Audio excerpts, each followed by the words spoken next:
তোর মনে আছে খোকা, তুই যখন ছোট ছিলিস তখন কত বদমাশি করতিস, একটুও কথা শুনতিস না।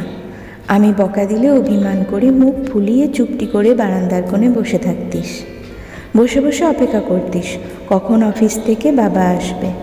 তুই তোর বাবাকে আমার নামে নালিশ করবি যে আজ মা আমাকে বকেছে জানো বাবা। তোর বাবা আমার দিকে তাকিয়ে চোখ মোটা মোটা করে বলবে, তুমি কেন বকেছো সুজাতা আমার ছেলেকে?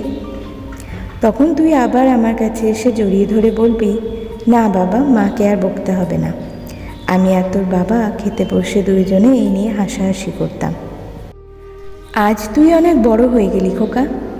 ছোটবেলায় তুই যখন অঙ্ক করতিস, যোগ গুণ ভাগ, তখন তোর সব অঙ্ক ঠিক হলেও বিয়োগ অঙ্কটা সবসময় ভুল হতো। আর অঙ্ক করার কথা বললেই তোর চোখে জল চলে আসতো। অফিস থেকে ফিরে যখন তোর বাবা তোকে অঙ্ক করাতো, তখন বিয়োগ অঙ্ক ভুল হলেই আমি পাশের ঘর থেকে জোরে জোরে বলতাম, ওর দ্বারা কিচ্ছু হবে না। কিন্তু তোর বাবা কি বলতেন জানিস? উনি বলতেন, না সুজাতা, আমাদের ছেলে বিয়োগ অঙ্ক ঠিক করতে পারবে। সত্যিই তুই বিয়োগ অঙ্কটা খুব ভালো করে শিখে গেলি।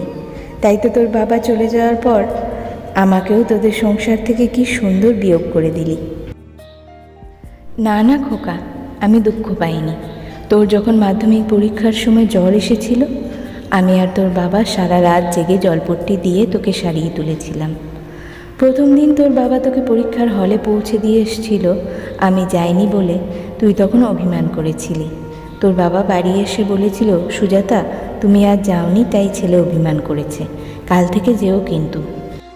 পরের পরীক্ষাগুলোতে আমি আর তোর বাবা দুজনে একসাথেই যেতাম। আমার শরীর তখন খুব একটা ভালো ছিল না, তবুও প্রত্যেক দিন তোর সঙ্গে যাবার চেষ্টা করেছিলাম। সেইবার মাধ্যমিকে তুই খুব ভালো নম্বর পেয়েছিলিস। বাবা তখনই ঠিক করেছিল তোকে সায়েন্স নিয়ে পড়াবে, আর তুইও রাজি ছিলি। দেখতে দেখতে তোর উচ্চ মাধ্যমিক হলো, কলেজ পাশ করলি। আজ তুই কত বড় অঙ্কের শিক্ষক, এক ডাকে সবাই তোকে চেনে।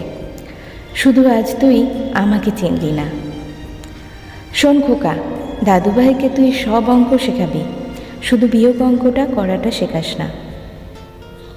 বিয়োগ অঙ্কে যে অনেক সংখ্যা হারিয়ে যায়। তোর বাবা আজ নেই, ভালোই হয়েছে। যদি বেঁচে থাকতেন তাহলে এত কষ্ট সহ্য করতে পারতেন না। আমি ভালো আছি, তুইও খুব ভালো থাক। শুধু দাদুভাইকে বিয়োগ অঙ্ক শেখাস না।